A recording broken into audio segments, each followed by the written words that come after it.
Apa yang membuat Allah tersenyum?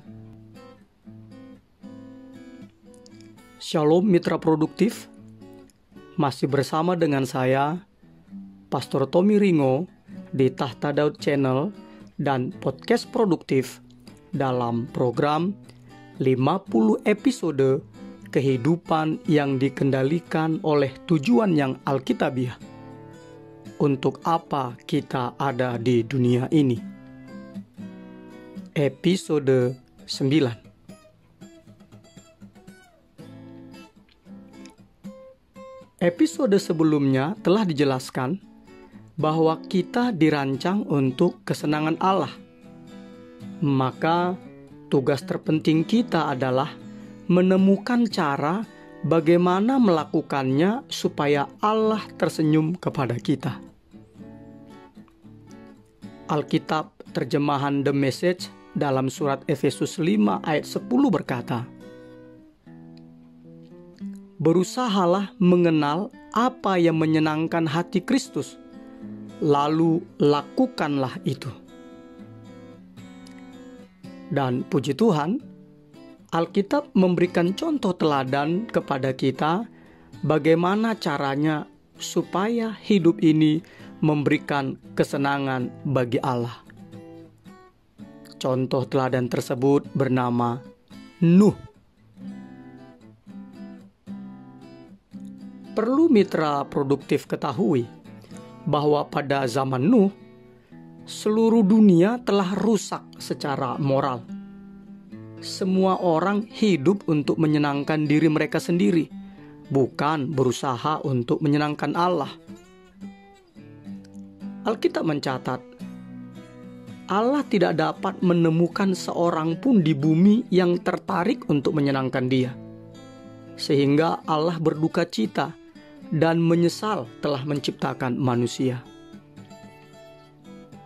Allah begitu jijik terhadap umat manusia, sehingga Dia berencana untuk memusnahkannya. Tetapi ada seseorang yang membuat Allah tersenyum. Ada seseorang yang membuat Allah tersenyum. Alkitab berkata dalam Kejadian 6 ayat 8 terjemahan firman Allah yang hidup, berkata, "Tetapi Nuh sangat menyenangkan hati Tuhan."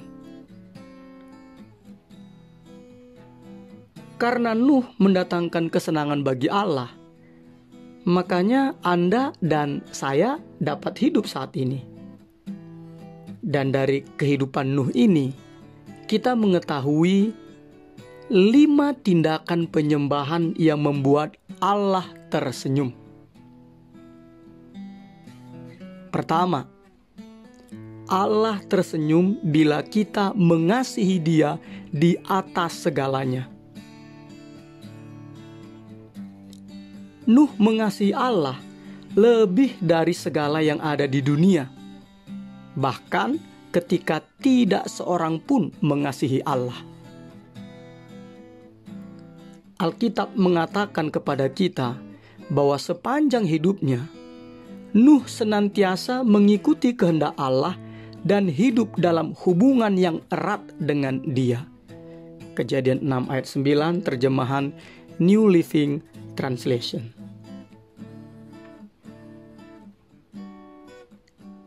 Inilah yang paling Allah inginkan dari Anda, yakni suatu hubungan. Inilah kebenaran yang paling luar biasa di alam semesta ini, bahwa Pencipta kita ingin bersekutu dengan kita. Allah menciptakan Anda untuk dikasihinya, dan Dia rindu Anda melakukan hal yang sama, yaitu mengasihi Dia. Allah berfirman dalam kitab Hosea 6 ayat 6 terjemahan firman Allah yang hidup, berkata demikian, "Aku tidak mengingini kurban-kurbanmu, aku mengingini kasih-Mu. Aku tidak mengingini persembahan-persembahanmu. Yang kuingini ialah agar kamu mengenal Aku." Dapatkah Anda merasakan gairah Allah untuk Anda dari ayat tersebut? Allah benar-benar mengasihi Anda, dan sebaliknya Ia ingin agar Anda mengasihi Dia. Dia rindu agar Anda mengenal Dia dan menghabiskan waktu bersamanya. Inilah sebabnya belajar untuk mengasihi dan dikasihi oleh Allah seharusnya menjadi tujuan terbesar dalam hidup Anda. Tidak ada hal lain yang bisa menandingi pentingnya hal tersebut. Yesus menyebutnya sebagai hukum yang terutama dan yang pertama. Dia berkata dalam Matius 22 ayat 37-38. Kasihilah Tuhan Allahmu dengan segenap hatimu dan dengan segenap jiwamu dan dengan segenap akal budimu. Itulah hukum yang terutama dan yang pertama. Kedua, Allah tersenyum ketika kita mempercayai Dia sepenuhnya. Alasan kedua mengapa Nuh menyenangkan Allah adalah karena dia mempercayai Allah, bahkan ketika hal tersebut tidak masuk akal. Alkitab terjemahan The Message dalam Ibrani 11 ayat 7 berkata, karena iman, Nuh membangun bahtera di tengah daratan kering. Ia diperingatkan tentang sesuatu yang tidak dapat dilihatnya. Lalu ia bertindak sesuai dengan apa yang disuruhkan kepadanya. Sebagai hasilnya, Nuh menjadi akrab dengan Allah.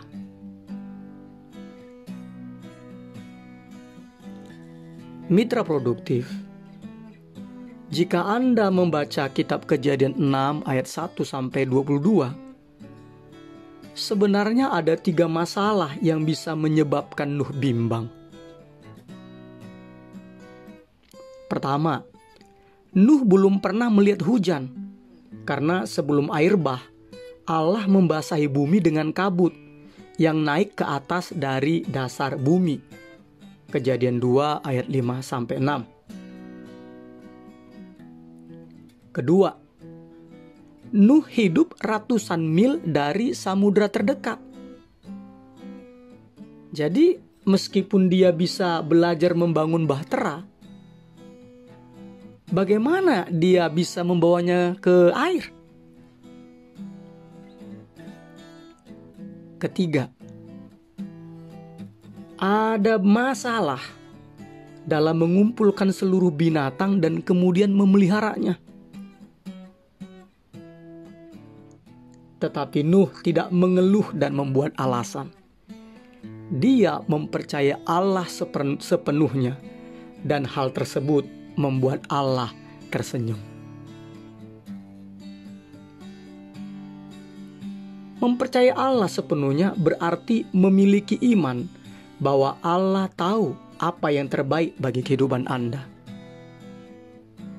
Anda berharap agar Allah menggenapi janji-janjinya, membantu Anda menyelesaikan masalah-masalah, dan melakukan hal yang mustahil bila perlu. Alkitab berkata dalam Mazmur 147 ayat 11, Tuhan senang kepada orang-orang yang takut akan Dia, kepada orang-orang yang berharap akan kasih setianya. Perlu mitra produktif ketahui bahwa Nuh memerlukan 120 tahun untuk membangun bahtera tersebut. Saya membayangkan bahwa dia menghadapi banyak hari yang melelahkan. Tanpa adanya tanda-tanda hujan akan turun, tahun demi tahun, dikritik dengan kasar sebagai seorang yang gila yang berpikir bahwa Allah berbicara kepadanya, dan lain sebagainya. Saya membayangkan anak-anak Nuh seringkali malu dengan perahu raksasa yang sedang dibangun di halaman depan mereka. Namun Nuh tetap mempercayai Allah. Percaya adalah tindakan penyembahan. Percaya atau beriman, percaya atau iman Anda kepada Allah lah yang membuat Allah senang. Alkitab terjemahan bahasa Indonesia masa kini dalam Ibrani 11 ayat 6a berkata, tanpa beriman, tidak seorang pun dapat menyenangkan hati Allah.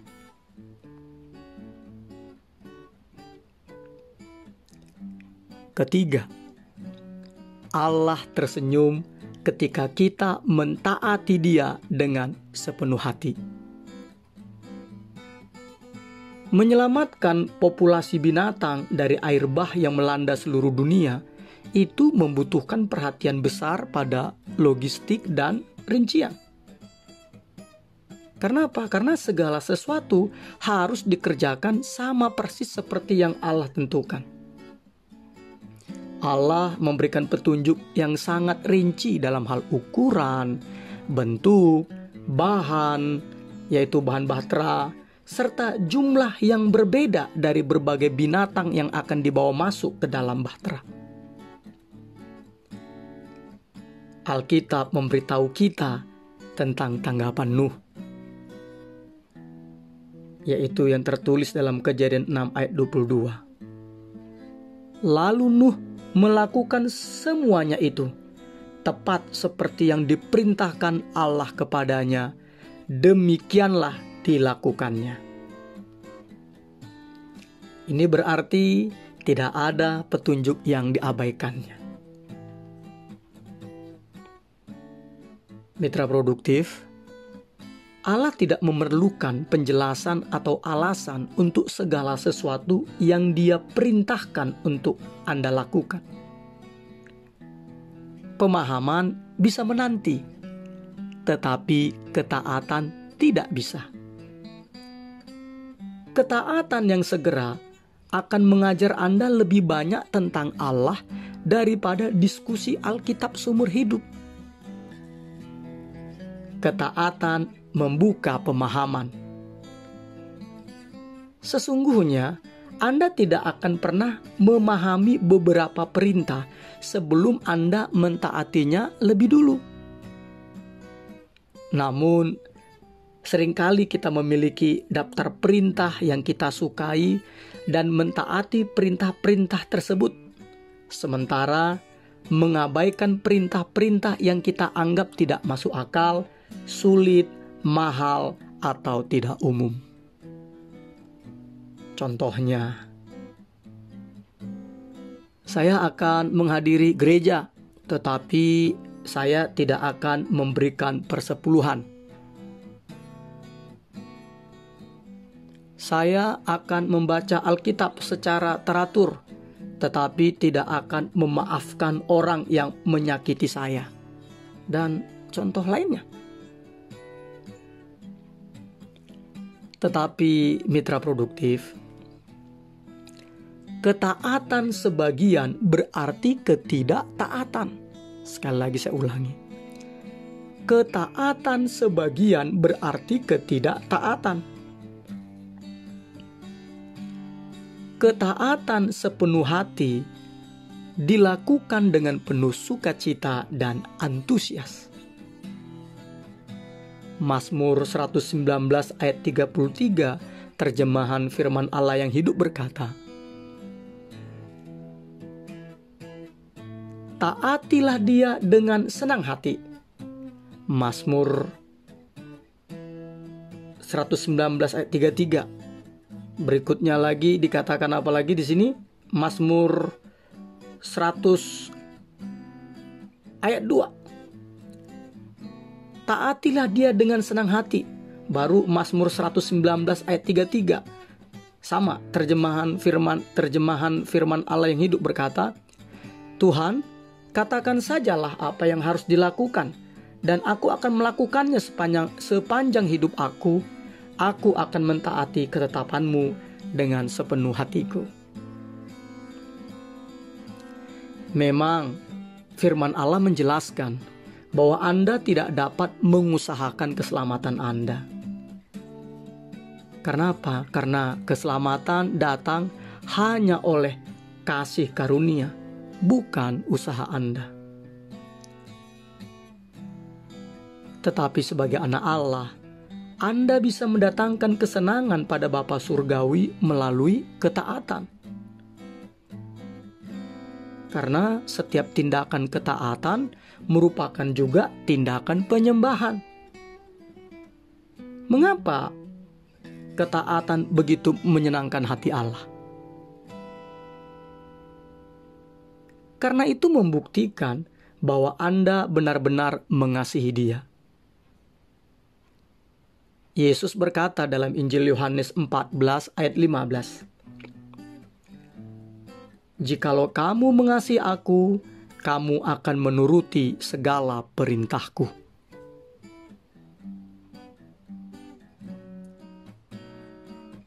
Keempat, Allah tersenyum bila kita terus-menerus memuji dan bersyukur kepada-Nya. Hampir tidak ada hal yang rasanya lebih baik daripada menerima pujian yang tulus dan penghargaan dari orang lain. Allah juga menyukainya. Dia tersenyum ketika kita mengekspresikan kekaguman dan ucapan syukur kita kepada-Nya.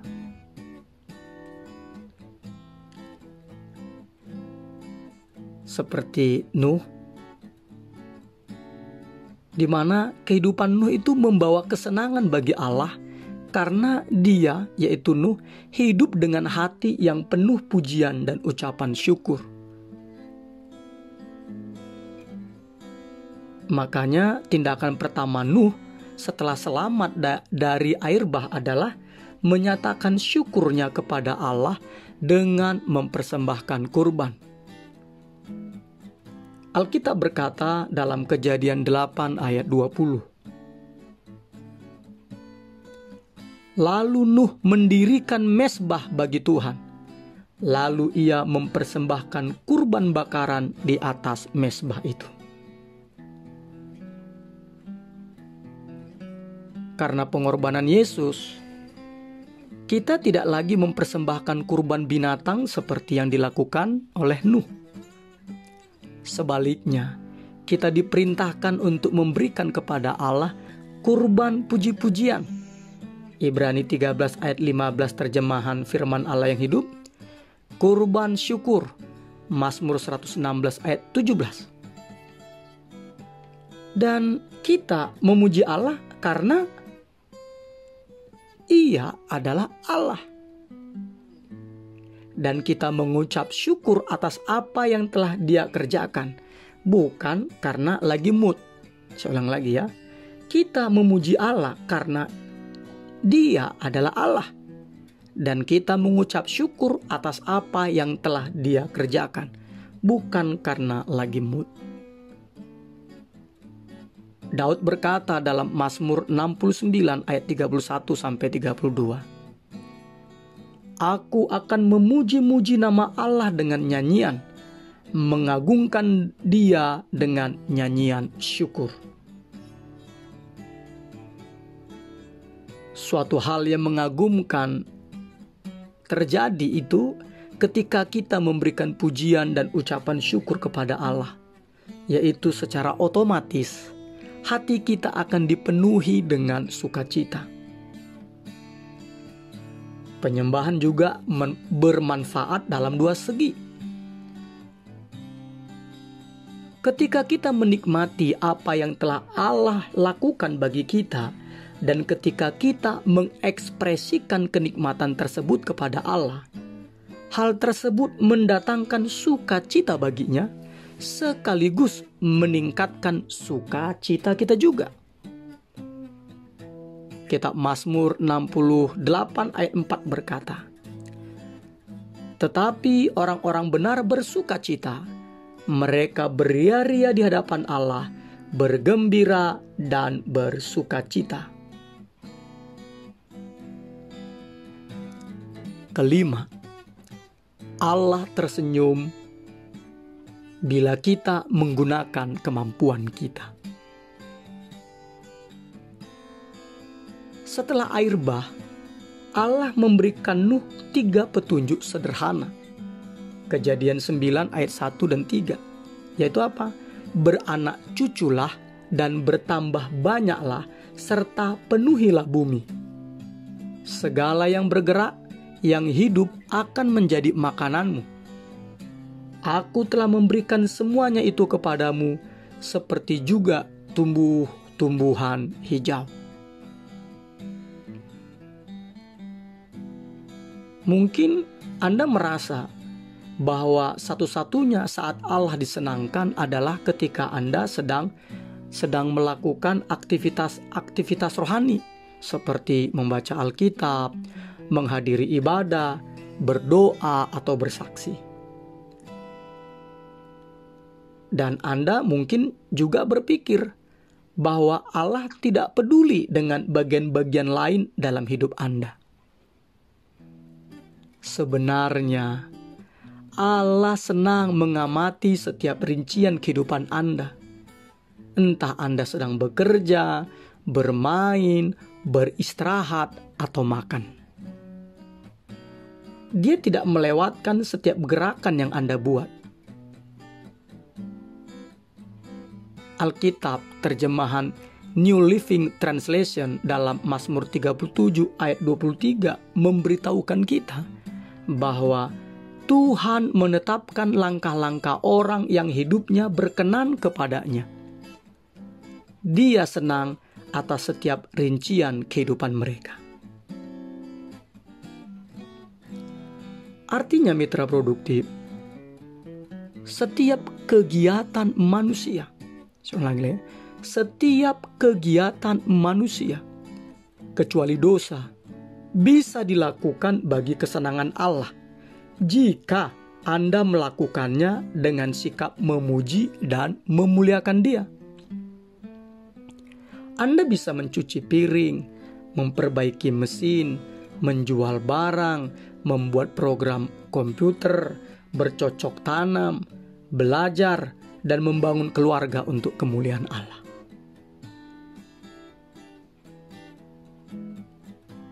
Layaknya orang tua yang bangga, Allah sangat senang mengamati Anda menggunakan talenta dan kemampuan-kemampuan yang telah diberikan kepada Anda. Allah dengan sengaja memberi kita karunia yang berbeda-beda demi kesenangannya. Dia telah menjadikan beberapa orang yang bersifat atletis dan yang lain bersifat analitis. Anda mungkin diberi karunia dalam mekanik atau matematika atau musik atau ribuan keterampilan lainnya. Semua kemampuan ini bisa mendatangkan senyuman pada wajah Allah. Alkitab dalam Mazmur 33 ayat 15 berkata, Dia yang telah membentuk hati mereka sekalian, sekarang Dia memperhatikan segala pekerjaan mereka.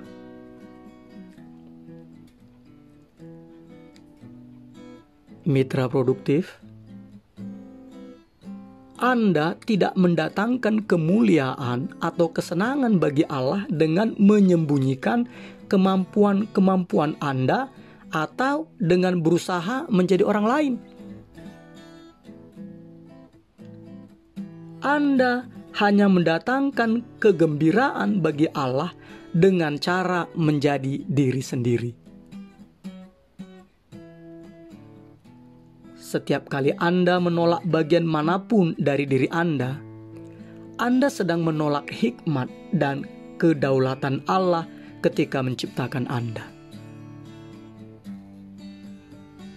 Alkitab berfirman dalam kitab Yesaya 45 ayat 9, terjemahan Contemporary English Version.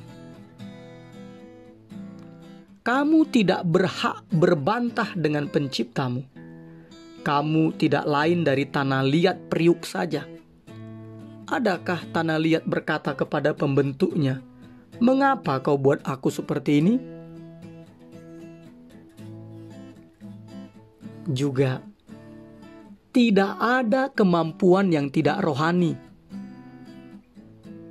Yang ada hanyalah kemampuan-kemampuan yang disalahgunakan. Mulai hari ini, gunakanlah kemampuan-kemampuan Anda bagi kesenangan Allah.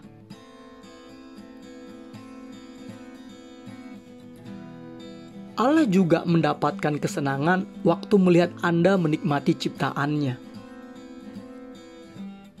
Dia memberi Anda mata untuk melihat keindahan, telinga untuk menikmati bunyi, hidung dan lidah untuk menikmati bau dan rasa, dan saraf-saraf di bawah kulit Anda untuk menikmati sentuhan.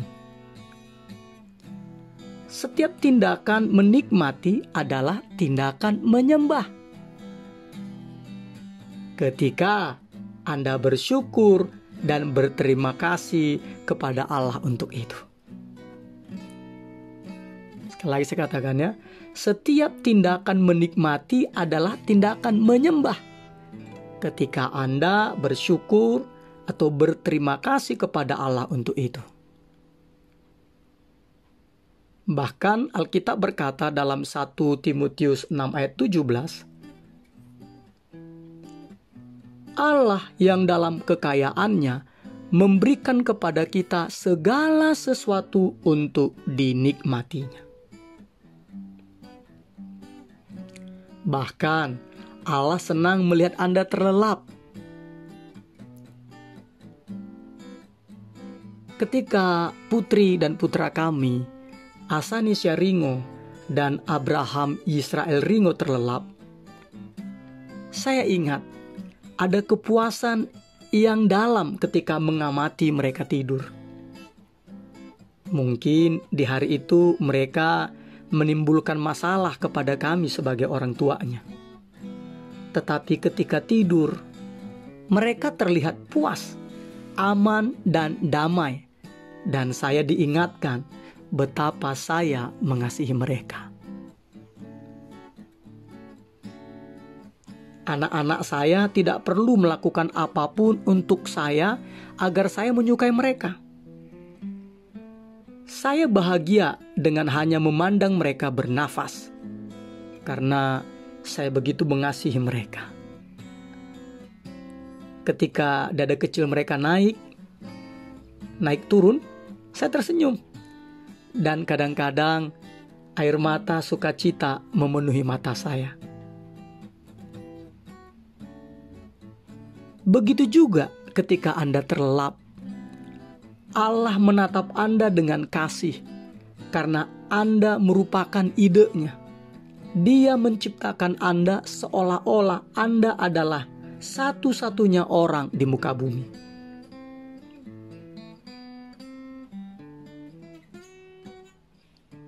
Mitra produktif,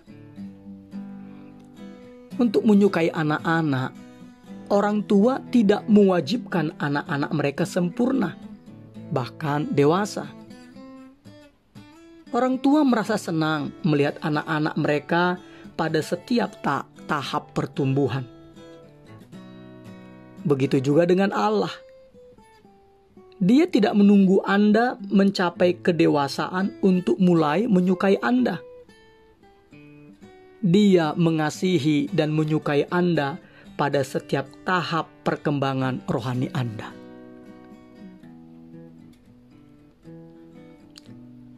Mungkin Anda pernah memiliki guru atau orang tua yang tidak bisa disenangkan ketika Anda sedang bertumbuh. Namun, janganlah mengira bahwa Allah berperasaan seperti itu. Kenapa? Karena Allah tahu bahwa Anda tidak mampu menjadi sempurna atau tanpa dosa. Alkitab berkata dalam Mazmur 103 ayat 14,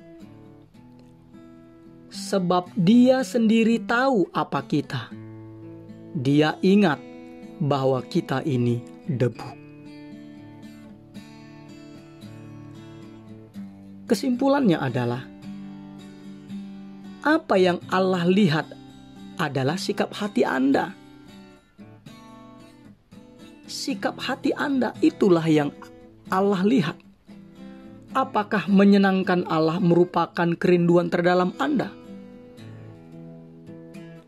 Sama seperti Paulus, inilah seharusnya menjadi tujuan hidup kita, yang tertulis dalam 2 Korintus 5 ayat 9 terjemahan bahasa Indonesia masa kini. Karena itu kami berusaha sungguh-sungguh untuk menyenangkan hatinya, baik sewaktu kami masih berada di rumah kami di sini atau di sana.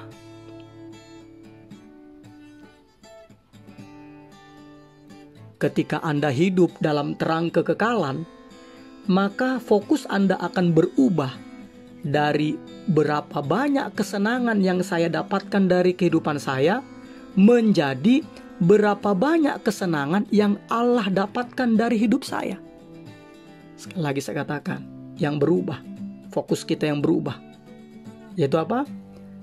Dari berapa banyak kesenangan yang saya dapatkan dari kehidupan saya menjadi berapa banyak kesenangan yang Allah dapat dari hidup saya.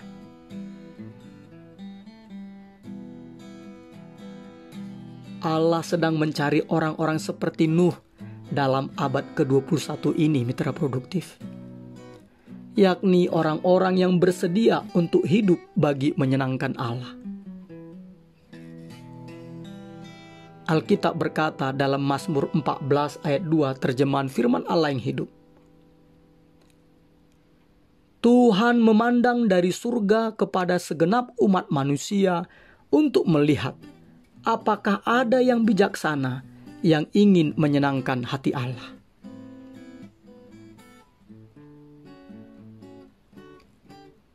Mitra produktif, maukah Anda menjadikan kesenangan Allah sebagai tujuan hidup Anda?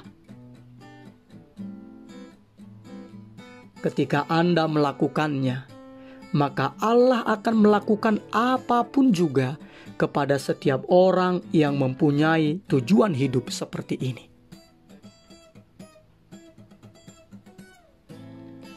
Episode 9. Berpikir dan merenungkan tujuan hidup kita. Nilai-nilai atau prinsip-prinsip yang harus kita pikirkan dan renungkan. Allah tersenyum ketika saya mempercayainya. Ayat untuk diingat. Mazmur 147 ayat 11. Tuhan senang kepada orang-orang yang takut akan Dia, kepada orang-orang yang berharap akan kasih setia-Nya. Pertanyaan untuk dipikirkan dan didiskusikan.